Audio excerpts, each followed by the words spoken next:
बिस्मिल्लाहिर्रहमानिर्रहीम, अस्सलाम वालेकुम। नाज़रीन, पाकिस्तान की सियासत में 11 सियासी जमातों के इत्तेहाद पाकिस्तान डेमोक्रेट मूवमेंट ने बौछार बर्पा किया हुआ है।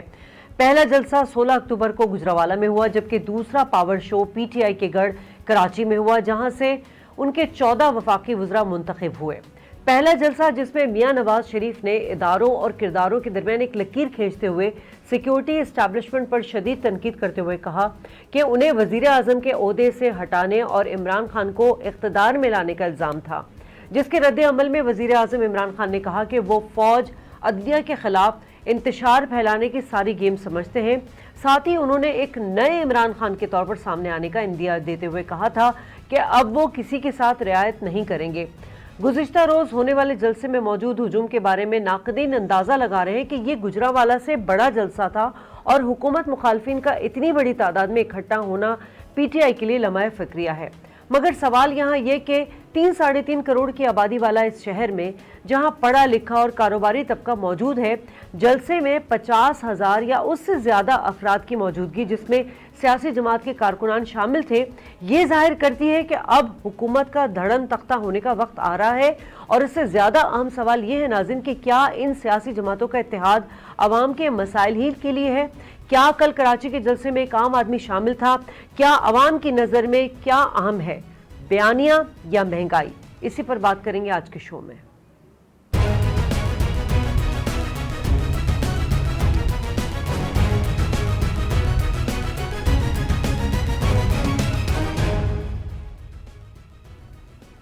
वेलकम बैक नाज़रीन। प्रोग्राम के आगाज़ में आपको मैं गेस्ट से मुतारफ़ करा दूं। मेरे साथ इस वक्त मौजूद हैं सेनेटर फैसल जावेद, पीटीआई से आपका ताल्लुक है, बहुत शुक्रिया फैसल। हाफिज़ हुसैन अहमद साहब होंगे हमारे साथ, JUIF के तर्जुमान, और कुछ ही देर में हमें पाकिस्तान पीपल्स पार्टी से रिप्रेजेंट करेंगे। फैसल, सबसे पहले तो मैं आपसे जानना चाहूँगी, यकीनन इस वक्त जो पाकिस्तानी सियासत में तलातुम बरपा है, ये जो जलसे और तहरीक का आगाज़ हो चुका है, गुजरावाला जलसे के बाद कराची जलसा, आपकी हुकूमत के लिए ज्यादा चैलेंजिंग कराची जलसा इसलिए था कि यहाँ से मैंडेट आप लोग को ज्यादा मिला, आपके यहाँ से 14 MNA हैं वो सिलेक्ट हुए हैं, तो आप इस जलसे और इस तहरीक को किस तरह देख रहे हैं? जी, ये जलसा जो है इसका कराची से शाजिया कोई ताल्लुक नहीं है। ये अंदरूनी सिंध से लोगों को लाए गए हैं। सब ड्राइवर जो वैगनों के थे, वैन्स के थे, बसेस के थे, उन्होंने खुद बताया है कि इन्हें MPs ने पैसे दिए और उनको लेकर के आए। कराची के लोग जो हैं इसमें 5%, 10% से ज्यादा नहीं थे। और जलसे ये इसी तरह से हमेशा से करते हैं, कोशिश करते हैं। अब ये 11 पार्टियों का जलसा था और पूरा जोर लगाया इन्होंने। फिर भी हमारे, आपको याद है, मज़ार कायद पे 25 दिसंबर 2011 को हमने जलसा किया था। उसके आधे क्या, उसके क्वार्टर, उसके आधे से आधे को भी ये नहीं पहुंचे। तो जलसा जो है वो जरूर करें, और जितने भी लोग आए वो आपको पता होगा, अगर कल आप देखें तकरीरों से पहले ही लोगों ने जाना शुरू कर दिया था। तो वो सिर्फ बत्तियां देखने आए थे और वीकेंड को एंजॉय करने एक एक्टिविटी की। उनका कोई कंसर्न नहीं था कि यहाँ बातें क्या हो रही है, सिंक नहीं थे लोग, उन्हें समझ नहीं थी कि क्या बातें हो रही हैं। वो एक जबरदस्ती किसी को अटेंड जो जलसा करवाया जाता है वो था। कोई पॉलिटिकल प्रेशर अगर आपने डालना होता है तो उसमें आप सिर्फ स्टेज लगाते हैं, साउंड लगाते हैं, लोग खुद ब खुद आते हैं, फिर पता चलता है कि लोग आपके साथ हैं कि नहीं हैं। तो इस सूरत हाल में तो यही पता चला कि लोग इनके साथ नहीं है। अब जबरदस्ती कोई कोशिश करे लोगों को लेके आए तो वो फिर पॉलिटिकल जलसे की कैटेगरी में बिल्कुल भी नहीं आता। ठीक है। अच्छा फैसल, हमने गुजरावाला जलसा देखा था, नवाज शरीफ साहब ने जो है वो इदारों और उनमें जो मौजूद किरदारों थे उनकी निशानदेही की थी। इमरान खान को डायरेक्ट उन्होंने एड्रेस नहीं किया था, बल्कि उनके पीछे जो है एस्टैब्लिशमेंट को निशाना बनाते रहे, तनकीद करते रहे। लेकिन कल के जलसे में ऐसा कुछ नज़र नहीं आया। आप लोग की पार्टी इस नवाज शरीफ को इस हवाले से कि उन्होंने कोई तकरीर नहीं की या अपोजिशन ने अपना बड़ा ज़रा हौला हाथ रखा, इसके पीछे आप लोग क्या देख रहे हैं? देखिए, ये इनकी पूरी जो तहरीक है इसके अंदर अब मज़ीद भी आपको इख्तलाफात जो है नजर आएंगे, क्योंकि वो जो बयानिया नवाज शरीफ का बयानिया है वो PMLN के भी बहुत से साथी हैं जिनको काबिल कबूल नहीं है। एक तो PMLN की तरफ से भी ये मैसेज गया कि देखिए आप अपने फौज, अपने रियासती अदारों पर जो हमला है, ये जो तरीकाकार है, ये बयानिया जो है ये ठीक नहीं है। एक शख्स के लिए पूरी पार्टी जो है इस वक्त बिल्कुल अपने आप को दांव पे लगाने के मूड में नहीं नजर आती, और यही वजह है कि कल PMLN के भी कई लोगों ने और बाकी लोगों ने भी नवाज शरीफ की जो तकरीर है वो नहीं होने दी। और आगे जाके आप देखेंगे जिस तरह से ये प्रेडिक्शंस भी आई और लग भी ऐसा ही रहा है कि न सिर्फ इस इत्तेहाद में फूट आएगा बल्कि PMLN की जगह PMLN के अंदर भी आएगा, क्योंकि PML लंदन जो है, जो कि इनके PML शरीफ खानदान के कुछ लोग हैं, और फिर PMLN पाकिस्तान, यानी कि PMLN लंदन से PMLN पाकिस्तान अपने आप को अलहदा कर लेगी। और ये हमें आगे नजर आ रहा है और ये ऐसा ही होना चाहिए, क्योंकि किसी सूरत की कोई भी शहरी हो, मैं PTI की बात नहीं कर रहा हूँ, कोई भी पाकिस्तानी हो, वो अपने इदारों के खिलाफ इस किस्म की बयानात जो हैं उसको किसी सूरत काबिल कबूल नहीं है। अच्छा, कल मरियम नवाज ने इमरान खान साहब को 2-3 बातों में जो है बड़े तनकीद का निशाना बनाया। उन्होंने कहा ये बड़ों की लड़ाई है, बच्चों का खेल नहीं है। मतलब वो बड़े किसको कह रही थी और बच्चा इमरान खान साहब को कह रही थी क्या? कल तो कुछ समझ नहीं आ रहा था उनको खुद भी वो क्या कह रही हैं, क्या लिखा हुआ है। दोनों ने, बिलावल ने भी और मरियम ने भी लिखी हुई स्पीच करने की कोशिश की है, लेकिन उनको समझ नहीं आ रहा था वो क्या कह रही हैं। और इन दोनों की, बिलावल की भी और मरियम की, एक दिन की कोई स्ट्रगल नहीं है। एक दिन इन्होंने हलाल की कमाई नहीं की है, कोई चीज जिंदगी में इन्होंने की नहीं है। और इन्होंने जाहिर इनका हराम का पैसा जो कि करप्शन और मनी लॉन्ड्रिंग जो कि साबित हो गया है, सारी इनकी बाहर बैरून मुल्क जदादें हैं। लेकिन फैसल वो तो कल कह रही थी कि ये जो हमारे खानदान के आबा और अजदाद हैं, उन्होंने ये असासे बनाए, हम तो खानदानी लोग हैं पैसे वाले। उन्होंने तो कल ये बात क्लियर की है। ये उन फ्लैट्स की अदालत से, यानी कि अदालत में ये केस चला सारा, वहां पे उन फ्लैट्स की ये मालिका हैं, ये मालिका निकल आई, बेनिफिशियल ओनर हैं ये उन कंपनीज की और उन फ्लैट्स की जो बाहर निकली। अबाओ इजाद क्या, ये इन्होंने पूरा, इनको मौका मिला, वर्ल्ड रिकॉर्ड बना मौके मिलने का कि आप बता दें अगर अबाओ इजाद से आई हैं या जो भी हुआ है उसके सबूत दे दें ना, मनी ट्रेल दे दें। इन्होंने उस वक्त तो कुछ भी नहीं दिया, और अभी भी इस वक्त भी हम चैलेंज करते हैं कि ये वो डॉक्यूमेंट दिखा दें इन जदाद के हवाले से। अगर आपकी कोई मलकियत चीज है शाजिया, तो आपके पास उसका सबूत होता है कि हाँ जी ये रसीद है, ये मैंने ली थी, इतने की ली थी। कोई छोटा प्लॉट भी होता है तो आपके पास उसकी वो एक सेल एग्रीमेंट होता है, वो आप दिखा देती हैं कि ये है। यहाँ इतने अरबों रुपए की, याद रखें लंदन दुनिया की सबसे महंगी जगह रहने के लिए, और लंदन के अंदर मेफेयर वाला जो एरिया है वो लंदन का सबसे महंगी तरीन जगह है। इसका मतलब मेफेयर दुनिया की सबसे महंगी तरीन जगह रहने की, वहां पे इनकी प्रॉपर्टीज हैं, और उसका एक डॉक्यूमेंट अभी तक, आज की तारीख तक ये नहीं दिखा सके। अच्छा, इसमें कोई शक नहीं कि अभी आप लोगों की हुकूमत को आए हुए 2.5 साल हुए हैं, बहुत सारे चैलेंजेस हैं, बहुत सारे मामला खराब हैं। इमरान खान साहब की नीयत पे किसी को शक नहीं है, लेकिन नाकदीन जो उन पर बार बार उनको काउंटर कर रहे हैं खान साहब को, वो ये कह रहे हैं कि टीम उनके पास जो है ना वो कोई अच्छी नहीं है। वही पुराने लुटेरे, चोर, डाकू, दहशतगर्द जो थे वो आपकी टीम में, काबीना में, आपके उसी में शामिल है। इमरान खान साहब किस तरह इन तमाम चीज़ों को देख रहे हैं, क्योंकि अब ये जो सियासी तसादुम हो गया है इस वक्त, तो इस वक्त महंगाई उरूज पर है, बहुत सारे मामलात को आप लोगों ने एड्रेस करना है। अगर एक आम आदमी फैसल इस तहरीक में शामिल हो जाएगा तो आपकी हुकूमत के लिए खतरा नहीं हो जाएगा? आम आदमी को ये पता है कि ये मसाइल लाए हुए भी PMLN और पीपल्स पार्टी के हैं, और इनको हल इमरान खान ने करना है। इमरान खान साहब वायद आगे उम्मीद भी हैं और उन्होंने ही करना है, ना उनकी बैरून मुल्क जदादें हैं, ना उन्होंने की मिलें लगानी है, वो दिन रात मेहनत कर रहे हैं। ये भी एहसास किसी प्राइम मिनिस्टर का करना, आज से पहले हमें इसकी मिसाल नहीं मिलती कि वो खुद कहते हैं कि आज महंगाई है। जब एहसास ही नहीं होगा कि महंगाई है तो आप उसको हल कैसे करेंगे? तो जब एहसास है तो उसका हल भी निकाल लिया, और आने वाले कुछ दिनों में, जो कि IMF की रिपोर्ट भी आई है कि पाकिस्तान में अब महंगाई जो है कम होना शुरू हो जाएगी, और उसके लिए बुनियादी तौर पे अशिया खुर्दनोश की कीमतें कम। फैसल, लेकिन इस वक्त तो महंगाई बहुत उरूज पर जा रही है, क्योंकि इमरान खान साहब ने टाइगर फोर्स को भी दिया है और इस हवाले से इजलास मीटिंग्स भी हो रही हैं। हाँ, टाइगर फोर्स तो आम शहरी है ना, उन्होंने तो सिर्फ पोर्टल पे रिपोर्ट करना है जहाँ जहाँ पे होगा, और फिर गवर्नमेंट की जो मशीनरी है वो हरकत में आएगी। लेकिन ओवरऑल मेजर्स लिए जा चुके हैं। गंदम आना शुरू हो गई है, चीनी का ऑर्डर प्लेस किया हुआ वो आना शुरू हो जाएगी। अशिया खुर्दनोश की कीमतें आने वाले दिनों में नीचे जाएंगी। बाकी जो हमारे इकोनॉमिक इंडिकेटर्स हैं वो बहुत जबरदस्त हैं। कोरोना के बाद 4 मुल्क हैं जिनकी दुनिया तारीफ कर रही है, उनमें से पाकिस्तान एक है कि पाकिस्तान की इकॉनमी तेजी से रिकवर करी। और आज वर्ल्ड बैंक कह रहा है, एशियन डेवलपमेंट बैंक कह रहा है, मूडीज कह रहा है, फिंच कह रहा है, ब्लूमबर्ग कह रहा है कि पाकिस्तान की इकॉनमी स्टेबल है। महंगाई का एक इशू, बिल्कुल आप सही बात कर रही हैं शाजिया, कि महंगाई आज है और दस्तरस से चीजें लोगों की बाहर हैं, लेकिन ये एक मुश्किल टाइम है और इससे लेकिन फैसल यहाँ पर आपकी हुकूमत को तनकीद का निशाना इसलिए बना जाता था। खान साहब ने जब इलेक्शन जीते थे तो उन्होंने कौम से वादा किया था कि कुछ दिनों का टारगेट दिया था। मैं उसकी डिबेट पे नहीं जाऊंगी, लेकिन कट टू शॉर्ट ये कि आप लोग को रैपिड एक्शन लेना चाहिए था। अब इमरान खान साहब ने कहा कि महंगाई बढ़ने की वजूहात जो है वो डॉलर महंगा होने।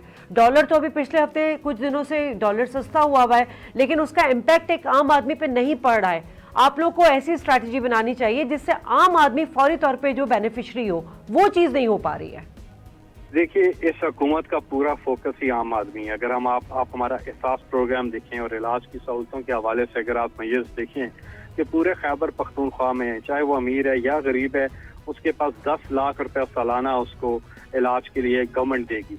इसी तरह उसका दायरा कार पूरे पाकिस्तान में है। फिर एहसास प्रोग्राम का मैं जिक्र कर चुका हूँ, आम आदमी के लिए है। महंगाई बिल्कुल एक इशू है और महंगाई बिल्कुल आज है, और उस पर मैं आपको 3-4 दफा बता चुका हूँ कि अब मेजर्स लिए जा चुके हैं।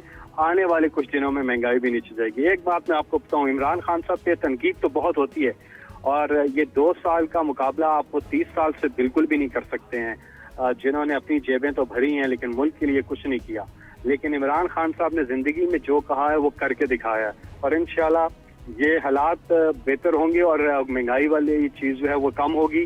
खैबर पख्तूनख्वा में जब हमारी हुकूमत है, इसी तरह 3-4 साल लोग कहते रहे, मुखालिफिन कहते रहे कि किधर है नया खैबर पख्तूनख्वा। गुड गवर्नेंस की ये मिसाल कि पहली बार पाकिस्तान की तारीख में सूबे में एक पार्टी की गवर्नमेंट ना सिर्फ रिपीट होती है बल्कि डबल वोट लेके वापस आती है।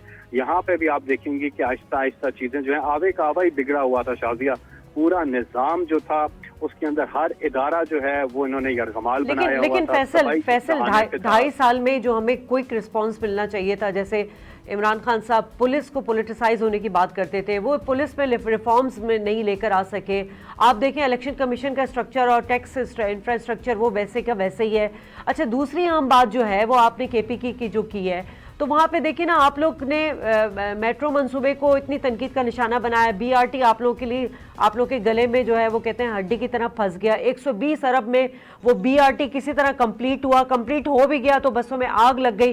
बहुत सारे मामला आप लोग की तरफ से भी हैं जो लूप होल्स नजर आए हैं, तभी ऑपोजिशन इस वक्त को कैश करा रही है। फैसल, ये बिल्कुल प्रोपेगेंडा है, बिल्कुल हकायक में मबनी चीज नहीं है। ऑपोजिशन जो है उसको कोई चीज इनके पास है ही नहीं। ये खुद से बनावटी चीजें बनाकर झूठ मन घड़त एक ड्रामा कर रहे हैं। आप ये ट्रांजिट सिस्टम है पूरा, पेशावर आप चली जाएं, लोगों से पूछें, मेट्रो जो ये बीआरटी है इस हवाले से पूछें, ये तो पूरा ट्रांजिट सिस्टम है। और ये तो प्रोजेक्ट एक कमाल का प्रोजेक्ट है। इक्का दुक्का वाकयात बीच में हुए, लेकिन अब भाई आप जाके पूछ लें, बहुत ही कमाल का प्रोजेक्ट है, लोग बड़े खुश हैं इससे। और दूसरी चीज ये है कि अपोजिशन वाले तो कहते रहेंगे, उनको तो प्रॉब्लम ही ये है कि ये जो निज़ाम जो बदल रहा है, जहाँ लूट मार का निज़ाम था, करप्शन मनी लॉन्ड्रिंग की इजाजत थी, जो अपने आके इक़्तिदार में आके पैसा बनाते थे, वो सिस्टम खत्म हो गया। ये तकलीफ है इन्हें आज ये तकलीफ है कि इमरान खान कामयाब हो रहे हैं। और आप यकीन कीजिए कि आने वाले दिनों में जब महंगाई नीचे जाएगी, ये सारे लोग जो हैं, इनकी तहरीक तो खैर अभी से ही ठोस हो चुकी है, ये पूरा जोर लगा। लेकिन कुछ इल्जामात फैसल कल लगाए हैं, मरियम नवाज ने भी लगाए, बिलावल ने भी लगाए। मरियम ने कहा कि जी दवाएं जो हैं वो 2 साल में 500 गुना जो है वो ज्यादा हो गई हैं। इसको किस तरह आप लोग जस्टिफाई करेंगे? बिलावल भुट्टो ने एक इल्जाम लगाया कि 1 अरब का पैकेज जो देना था 1100 अरब, वो किधर गए? वो सिर्फ एक दिखावा था। क्या वाकई आप लोगों ने कराची के लिए कुछ भी नहीं किया? कराची के लिए सिर्फ किया वफाकी हुकूमत ने किया। कराची के लिए पूरा हम कर रहे हैं। इन्होंने जो अपने काम करने थे वो अभी तक नहीं किए। यहाँ से जो अभी भी हम इन्हें कहते हैं, अगर ये हमें करने दें, हम तो प्रैक्टिकल अप्रोच के सोच के लोग हैं, हम तो प्रैक्टिकल ऑन ग्राउंड चीज करने वाले लोग हैं। ये सिर्फ बातों और नारों तक चीजें रखते हैं। अभी भी हर्डल जो है वो सूबाई हुकूमत जो है वो क्रिएट कर रही है। और वो पैकेज अपनी जगह पे है और उस पर तेजी से काम हो गया है। गवर्नर सिंध ने इस पर पूरी आके ब्रीफिंग भी दी है, एक एक चीज का बताया है। जो रुकावट खड़ी कर रहे हैं वो पीपल्स पार्टी वाली खड़ी कर रहे हैं। वफाकी हुकूमत अभी भी बड़े सब्र के साथ इनको कह रही है कि देखें ये सिंध की लिए, कराची के लिए बेहतरी का पैकेज है और इससे कोई पॉलिटिकल एडवांटेज किसी का, और उसको भी ये सियासत का निशाना बना रहे हैं। हम तो अभी भी इनको कहते हैं सुधर जाएं, आए मिलके काम करते हैं कराची के लिए, मिलके काम करते हैं सिंध के लिए, लेकिन ये जो है इस पे सिर्फ और सिर्फ सियासत कर रहे हैं। अभी भी इनको हमारी ऑफर है, हमें बताएं ना कहाँ पे प्रॉब्लम है, हमें ये बताएं। हम इनको निशानदेही करते हैं कि कहाँ पे प्रॉब्लम है, और इन्होंने जो कानून साजी करनी थी फौरी तौर पे करनी थी, अभी तक वही नहीं की। सिंध में ये आराम से वो कानून साजी करें और ताकि हम इसको नेक्स्ट स्टेज पे लेके जाएं। वफाक ने जो जो करना था प्रैक्टिकली वो सब कुछ कर लिया है, अब सिर्फ इनकी कानून साजी का इंतजार है जो सूबाई को एक सिटी का वो जो पूरा बनना है उसके ऊपर, उसके बाद सारी चीजें रेडी है। ठीक है फैसल, मैं आपसे गुफ्तगू के सिलसिले को आगे बढ़ाऊंगी। यहाँ मुझे एक ब्रेक लेना है, नाज़रीन हमारे साथ ही रहिएगा। अली अकबर गुजर साहब ने मुझे ज्वाइन कर लिया, नून लीग के सिंध के सदर हैं। बहुत शुक्रिया अली अकबर गुजर साहब। सर ये बताइएगा कि जो गुजरावाला जलसा था उसमें हमने देखा कि अपोजिशन जमातों ने जो बयानिया था नवाज शरीफ साहब का उसको लेके बड़ा ही तनकीद का निशाना बनाया गया। ये बयानिया ये जो जलसा था ये इमरान खान की हुकूमत के खिलाफ था या एस्टैब्लिशमेंट के खिलाफ था? सर नहीं, देखें आपको तो पता है, बल्कि पूरी पाकिस्तानी कौम जानती है कि मियां मोहम्मद नवाज शरीफ साहब का जो बयानिया है वोट को इज्जत दो, और वो पूरे पाकिस्तानी पूरी कौम की आवाज बन चुका है। और ये इंशाल्लाह ये बयानिया जिस तरह से ये अभी तहरीक इस बयानिया की जो चल पड़ी है, जिसका पहला जलसा वहां पे गुजरांवाला में हुआ और कल था जलसा, दूसरा जलसा कराची में था, और आपने लोगों को देख लिया होगा जिस तरह से लोगों के। और दूसरी बात ये भी है कि आपको पता है कि लोगों के प्रॉब्लम आप देख रहे हैं कि गवर्नमेंट तीसरा साल शुरू हो गया, इस गवर्नमेंट को शुरू हुए, तो हमने तो इनको सब लोगों ने देखा था कि शायद कि कोई बेहतरी का कोई काम कर सकें, ये इनके में कैपेसिटी हो, कोई ना कोई अहलियत हो, लेकिन ये कोई एक भी काम नहीं कर सके पूरे पाकिस्तान में जब से ये गवर्नमेंट आई है। मोटरवे बना के दिया था वहां से लाहौर से कराची का 750 किलोमीटर सखर तक का। आप उस मोटरवे पे सफर कर लेंगे तो आपको पता चलेगा कि वहाँ दोनों साइड पे जो स्टेशन होती है वहाँ पे पेट्रोल पंप्स होते हैं, रेस्ट एरिया होते हैं, होटल्स होते हैं। ये तीसरा साल हो गया, ये वो नहीं बना सके, इनको बने बनाए प्रोजेक्ट जो दिए वो नहीं बना सके। और महंगाई पे जिस तरह से इन्होंने पूरे पाकिस्तान में आटा चोर, चीनी चोर और ऑयल पेट्रोल माफिया, तमाम माफिया जो इकट्ठे किए हुए हैं वो उसको उनको इनके इसी गवर्नमेंट की के अंदर छुपे हुए हैं। और इन्होंने आज करप्शन की बात करते थे, आज सारा पाकिस्तान का करप्ट माफिया सारा इनके साथ बैठा हुआ है। इन्होंने कोई पाकिस्तान में काम नहीं किया, कोई एक सिंगल काम पाकिस्तान में। लेकिन अली साहब आप लोगों ने 3 बार सुने मेरी बात पहले पूरी सुन ले। लेकिन आज पूरी कौम, पाकिस्तानी कौम जो उनको तब्दीली के नारे से भी आए थे, जो झूठ बोलकर जो इन्होंने धोखा किया कौम के साथ, कोई एक बात भी कप्तान साहब ने अपनी बात पूरी नहीं की। जो बात की उसके एक सिंगल वादा भी इनको पूरा नहीं कर सके। वो तो कहते थे कि मैं कभी कौन कौन से वादे किए, एक नहीं कोई हजारों बातें की उन्होंने। 14 अगस्त 2014 से शुरू की थी जो इन्होंने धरना 126 दिन का दिया था, और जो कहते आए अभी कोई काम आप देख लेंगे। आज आटे की क्या कीमत है, चीनी की क्या कीमत है, पेट्रोल और दूसरी चीजों की, खाने पीने की तमाम वो अशिया जो थी, आज पूरी कौम, पाकिस्तानी कौम अपने बच्चों को सर ये थोड़ा अर्ली क्या हो चुका है। अली साहब ये थोड़ा अर्ली नहीं हो गया? क्योंकि 3 बार तो आपने भी इख्तिदार में शराकत कायम की थी और 3 साल में आप पीटीआई को जज कर रहे हैं। हम इख्तिदार में थे तो अल्लाह का शुक्र है कि हमने आपका हमारे रेट चेक करने इस पाकिस्तान की कोई इश्यूज ऐसा कोई बता दे जिस पर पाकिस्तान मुस्लिम लीग नून की क़यादत ने उस इशू को सॉल्व न किया हो। जब हम आए थे तो उस वक्त दहशत गर्दी थी, पूरा पाकिस्तान दहशत गर्दी में था। GHQ पे हमले होते थे, यहाँ पे PF पे बेस पे हमले थे, एयरपोर्ट पे हमले होते थे, और कराची शहर खून में नहलाया गया था। जो 20-30 लोग यहाँ पे टारगेट किलिंग होती थी। अल्हम्दुलिल्लाह 13 के बाद जब पाकिस्तान मुझे अली साहब मुझे एक चीज समझ नहीं आ रही है। आप लोग के जो बयानिया है नून लीग का, नवाज शरीफ तो एस्टैब्लिशमेंट को क्रिटिसाइज करते रहे कि जी उनको हटा के उनकी हुकूमत को गिराकर जो है वो इमरान खान को इख्तिदार में लाया गया है, जबकि अपोजिशन जमातें जो है वो सिविलियन बालादस्ती, महंगाई और बेरोजगारी और एक्स्ट्रा जो मसाले उनके बारे में बात कर रहे हैं। देखिए हमारा ये देखिए कि हमारा पाकिस्तान मुस्लिम लीग पूरे मुत्तहिदा अपोजिशन का ये मौक़िफ़ है कि हम महंगाई के कानून और आइन की बालादस्ती के लिए और आवाम की हक की हुक्मरानी के लिए इंशाल्लाह ये तहरीक चली है। और उसके साथ साथ इस महंगाई का, बेरोजगारी का, लेकिन नवाज शरीफ साहब इसका बुरा हाल किया है। नवाज शरीफ सारा उस कौम के मसाइल को एक्चुअली नवाज शरीफ साहब इस तमाम मामलात का जिम्मेदार जो है वो एस्टेब्लिशमेंट को करार देते हैं, फौज को करार दे रहे हैं।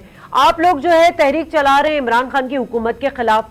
मुझे ये चीज थोड़ा क्लियर कर देना, मैं आपसे बार बार यही बात कर रही हूँ। ये देखिए, ये कठपुतली हुकूमत जो है, ये तो बेचारे खेल रहे हैं। वो कहते हैं ना कि वो चाबी, यानी आप लोग की जंग इदारों के साथ है, आप लोग की जंग इदारों के साथ है। देखिए हमारी इदारों के साथ कोई जंग नहीं है। हमारी इदारों के साथ अदारे हमारे अपने, हमारी कौम के अदारे, पाकिस्तान के अदारे हैं।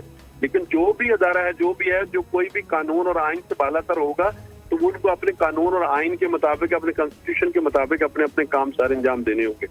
और कोई भी कानून और आइन से बाहर नहीं है कोई भी। तो फिर आप भी आइन कानून से बाहर होगा उसको अपने अपने हदूद में आना होगा और अपने अपने काम सर अंजाम देने होंगे। ठीक है, लेकिन सर सवाल अली साहब, सवाल यहाँ ये भी उठाया जा रहा है कि आसिम आर्मी चीफ साहब को अगर तनकीद का निशाना बनाया गया है तो उनके एक्सटेंशन में मियां नवाज शरीफ भी तो शामिल थे ना। बाद में जब उनके मामलात नहीं तय हो सके तब आके उन्होंने आर्मी चीफ साहब को तनकीद का निशाना बनाया। बात सुने, ये मामला तय होने का नहीं, मसला नहीं है। हमने तो अल्हम्दुलिल्लाह हमारी क़यादत ने, पाकिस्तान मुस्लिम लीग नून ने तो एक डेमोक्रेटिक सिस्टम को चलने के लिए टाइम दिया कि वो करें, काम करें। ये आगे हैं, जैसे भी आए। आपको पता है किस तरह से जो कराची में जो कुछ हुआ है वो आपको पता है। 14 सीटें कौमी असम्बली की जीती गई हैं और हम इधर हर इलेक्शन लड़ते हमने तो कुछ सारी जिंदगी इलेक्शन लड़ते आ रहे हैं कराची से।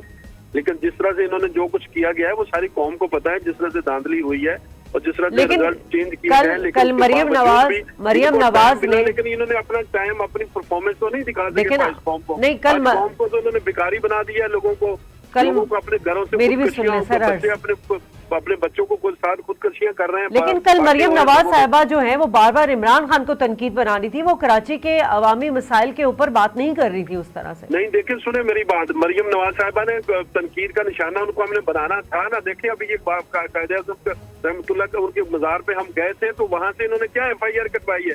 उनके शौहर को, कैप्टन सफदर साहब को रात को 5 बजे सुबह को जाके दरवाजा तोड़कर गिरफ्तार किया। हम ये जेलों से डरने वाले लोग नहीं है। मुस्लिम लीग नून के सारे फेस कर रहे हैं, जेलों को भी फेस कर रहे हैं, केसेस को भी हम फेस कर रहे हैं। तो ये कोई तरीकेकार नहीं। बिल्कुल देखिए, जो चीज गलत है उसको गलत कहा जाएगा। लेकिन सुने, कराची को अल्लाह का शुक्र 2013 के बाद 30 साल के बाद आजाद करवाया तो मियां नवाज शरीफ साहब ने करवाया है।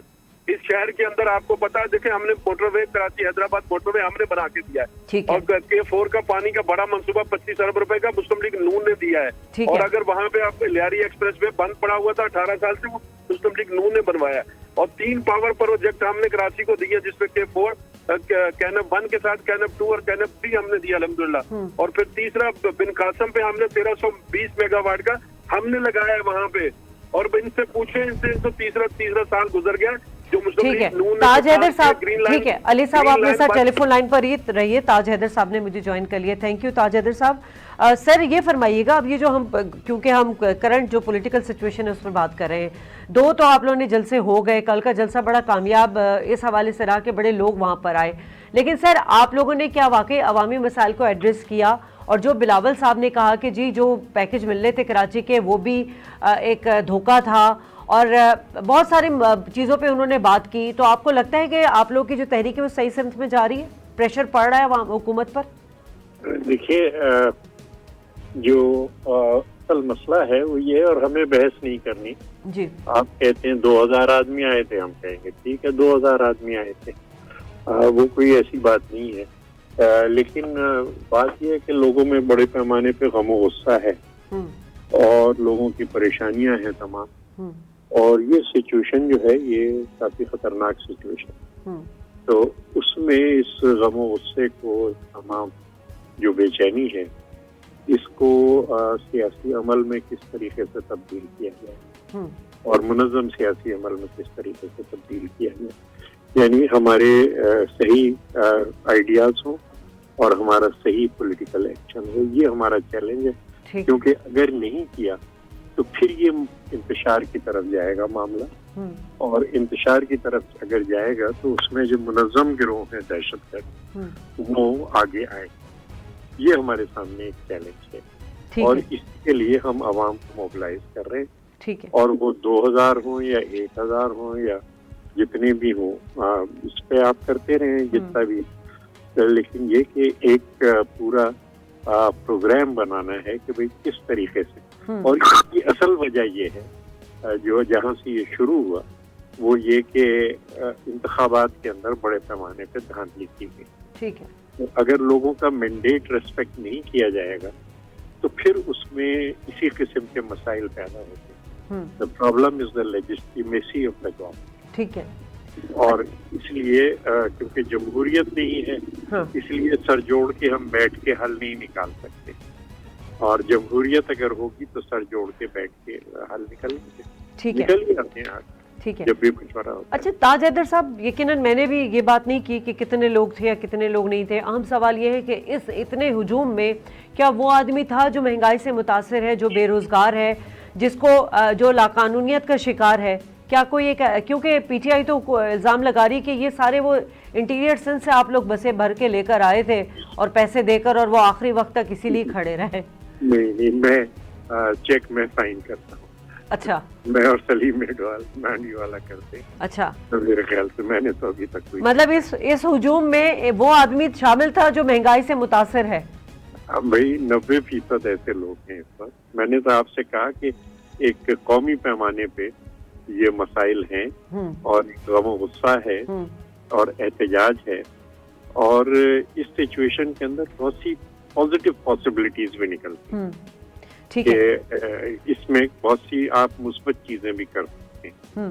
और अगर लेकिन अजीब सी बात नहीं है ताज हैदर साहब, चूंकि आप लोग की 12 साल से हुकूमत है यहाँ पे सिंध में, कराची में, हुकूमत तो आपकी है, जो काम करने थे वो तो आवाम के लिए आप लोगों ने करने थे। आज आप जो है वो अपनी ही हुकूमत में रहकर आप फेडरल हुकूमत के खिलाफ आवाज़ उठा रहे हैं, ऑपोजिशन में शामिल होके, लेकिन सिंध और कराची के जितने मसाइल थे वो तो आपकी हुकूमत ने एड्रेस करने थे ना सर। देखो मैं टीवी पे जब भी देखता हूँ तो मुझे कुछ मसाइल मिलते हैं, जिस वक्त मैं शहर में घूमता हूँ तो शायद इतने मसाइल नहीं मिलते। लेकिन शाजिया, हम तो हैं गंदे बच्चे, हम में हर बुराई है, हम तस्लीम कर लेते हैं। ये जो सिचुएशन है इसका क्या हल है और किस तरीके से, यानी जो तहरीक चल रही है ये क्यों चल रही है, इस पे जरा सा गौर कर लीजिए कि ये तहरीक जो है ये इसलिए चल रही है कि इस उभार को, जो कि एक इनकलाबी उभार है, इसको हम एक सही सियासी रुख दे सकें और सियासी अमल हमारा सही हो। क्योंकि अगर हम ये नहीं कर सके तो फिर एनआरकी है। ठीक है। अच्छा सर, 2-3 बातें आपसे मैं पूछना चाहूँगी, चूँकि अब आप लोग एक तहरीक का हिस्सा बन चुके हैं, आप लोग आगे की स्ट्रैटेजी भी बना रहे हैं। हम पहले जलसे को अगर देखें तो मियां नवाज शरीफ ने जिस तरह इदारों को तनकीद का निशाना बनाया, उसमें मौजूद किरदारों को तनकीद का निशाना बनाया, अब उनका जो स्टेटमेंट हमें नज़र आया वो तो इदारों के खिलाफ महाजराई थी। लेकिन पाकिस्तान पीपल्स पार्टी को हमने देखा कि कल के जलसे में जो है आप अलायंस तो हैं लेकिन आप एक लेवल से आगे नहीं बढ़ रहे। क्या आप लोग नवाज शरीफ के इस्टेब्लिशमेंट के खिलाफ बयानिए के साथ इंडोर्स करते हैं, खड़े हैं उसके साथ? मियां साहब की तकरीर मैंने सुनी थी और उसमें जो उन्होंने एतराज किया है वो इदारे जो सियासत के अंदर मदाखलत कर रहे हैं वो उसके ऊपर एतराज किया। और हम भी इसी पे एतराज करते हैं कि भाई अपने आइन के दायरे में रह के काम करें, सियासत के अंदर मदाखलत ना करें। और सियासत के अंदर मदाखलत करके जिस तरीके से ये इलेक्शंस के अंदर गिनती के वक्त कार्रवाई की गई, इसको हम जाहिर है कि समझते हैं कि मसले की जड़ ये है और मसला यहाँ से शुरू हुआ। तो जहाँ तक ये बात है कि जी इदारे अगर सियासत में हिस्सा ले रहे हैं और उस पर कोई तनकीद की जा रही है, इसका ये मतलब नहीं है कि हम उस जवान की भी खिलाफ हैं जो बेचारा लड़वा है और जान दे रहा है। रोज इतने जवान हमारे शहीद हो रहे हैं और ये बड़ा अहम मामला है। दहशतगर्दी के खिलाफ कोई फैसला, कोई जंग नहीं लड़ी जा रही। इंटेलिजेंस एजेंसीज जो है वो काम नहीं कर रही, शायद वो सियासत में लगी हुई कि दहशतगर्दी के खिलाफ एक फैसला, कोई जंग लड़ी जाए और सबको साथ लेके लड़ी जाए। नहीं तो जिस तरीके से हमारे बच्चे शहीद हो रहे हैं ये एक बहुत ही मतलब टेलीविजन पे हम तस्वीरें देखते हैं, 20 साल का बच्चा, 21 साल का बच्चा, और ठीक है, लाशें घरों पे जाती हैं, माँ बाप आपको कहें कि जी हमें फख्र है अपने बच्चे पे, लेकिन जो घर तबाह हुआ वो बहुत ही सीरियस चीज है। और फिर मैं शायद गलत कह रहा हूँ, मुझे जंग का खतरा भी नजर आ रहा है, क्योंकि ये जो इंतशार है, ये सरहद पार जो ताकतें हैं पाकिस्तान के खिलाफ, उनके लिए एक रास्ता खोलता है। यही तो मैं बात करना चाह रही हूँ कि नवाज शरीफ के इदारों के खिलाफ जो बयान था उसको तो भारत ने बहुत ज्यादा उछाला है, मीडिया। जी मैं ये नहीं कह रहा कि मियां साहब इदारों के खिलाफ बोले, इदारों का ये जो अमल है कि सियासत के अंदर वो अपनी मर्जी थोप रहे हैं, इस अमल के खिलाफ बोले। तो सर हमारे जो हाजिर जो आर्मी चीफ साहब हैं उनका भी तो नाम लिया। अब देखें ना, वो भी तो हर महाज पे हमारी फौज खड़ी है, हमारे सरहदों पर खड़ी है, हमारे यहाँ सैलाब होता है, हमारे यहाँ कोई कुदरती आफात होता है, इसमें हमारी फौज ही तो खड़ी हुई है। नहीं, देखिए, फौज जो काम कर रही है अपने दायरे कार में रह के, हम उसके साथ हैं, लेकिन अपने आईनी हद के बाहर जाके जो फौज काम कर रही है, हमें उसके ऊपर रहता है। नहीं, उन्होंने तो बाकायदा नाम लिया ना कमर बाजवा साहब का। हाँ, तो यही कमांडर इन चीफ वो है, जनरल कमांडर इन चीफ है। और हम आपको पता है पीपल्स पार्टी जो है इन मसाइल को हल करना चाहती है, और चेयरमैन रजा रब्बानी ने जनरल बाजवा को इनवाइट किया था सेनेट में। मैं उस वक्त सेनेट में पार्टी लीडर था। वो इसलिए कि आपस में बातचीत हो, मसाइल का हल निकाला जाए। जनरल बाजवा ने वहाँ कमिट किया था कि नहीं, वो आइन के दायरे में रहते काम करें, और इससे बड़ा हमें इत्मीनान था। ठीक है, फिर इलेक्शन के दायरे के लिए ठीक है।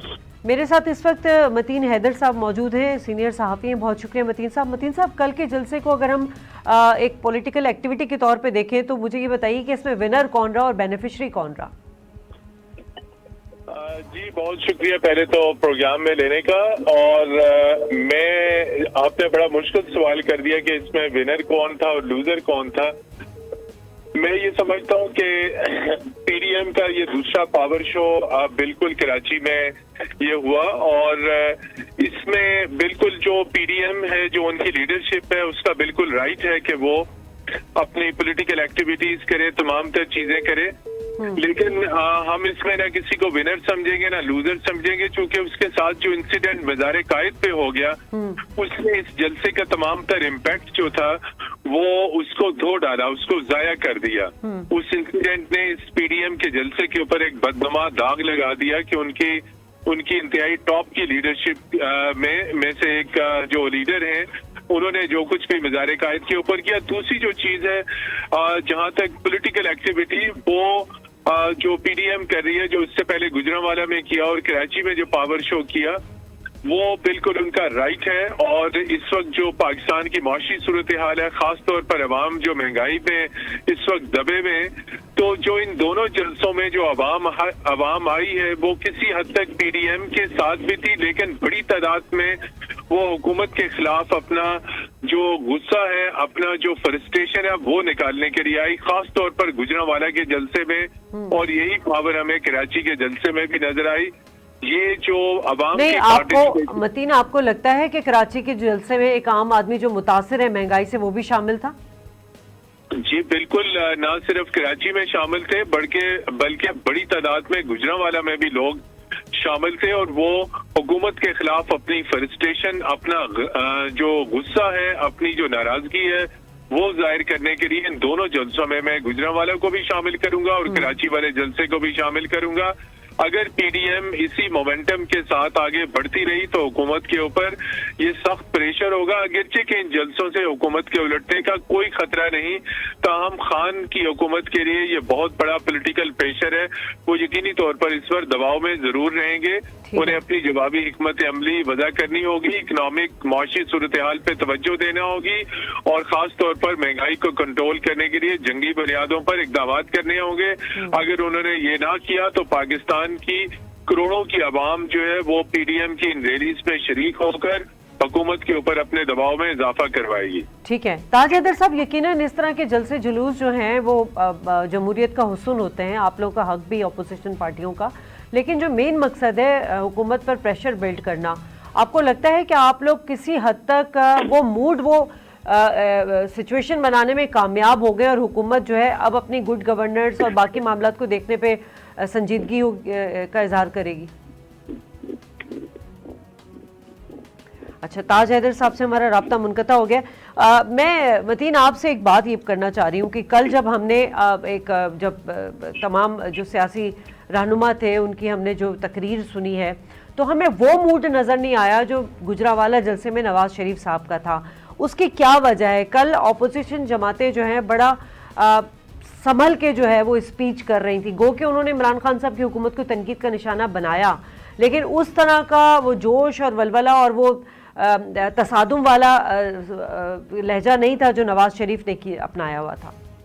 जी देखिए, वो उसकी बड़ी वजह है कि जहाँ तक गुजरांवाला की बात है, गुजरांवाला को मुस्लिम लीग नून का गढ़ समझा जाता था और कराची में जो बहुत सारी पॉलिटिकल पार्टीज हैं, कोई एक पॉलिटिकल फैक्टर नहीं है, इसलिए वहाँ पर जोश और जज्बा जो था वो हादीद नहीं था। दूसरी बात है, साबिक वज़ीर आज़म नवाज शरीफ की तकरीर, उनकी तकरीर का बहुत इम्पैक्ट था, लेकिन उसके बाद जो कुछ हुआ और जिस तरीके से डेवलपमेंट सामने आई, जिस तरीके से वज़ीर आज़म इमरान खान का रद्द अमल आया, जिस तरीके से बाज़ वफाकी वज़रा ने जो है वो स्टेटमेंट्स दिए मुक्तदर शख्सियात के इमा के ऊपर, तो उसके बाद लीडरशिप खासी सहमी हुई थी। अगरचे के मरियम नवाज शरीफ बहुत दफा कहती रही कि हम गिरफ्तारियों से डरेंगे नहीं, हम ये नहीं करेंगे, वो कल ही कहती रही और अर्ली सुबह उनके हस्बैंड को गिरफ्तार कर लिया गया। मैं ये समझता हूँ कि ये खौफ है, जाहिर बात है, जिसकी वजह से हमें वो जिसे कहते हैं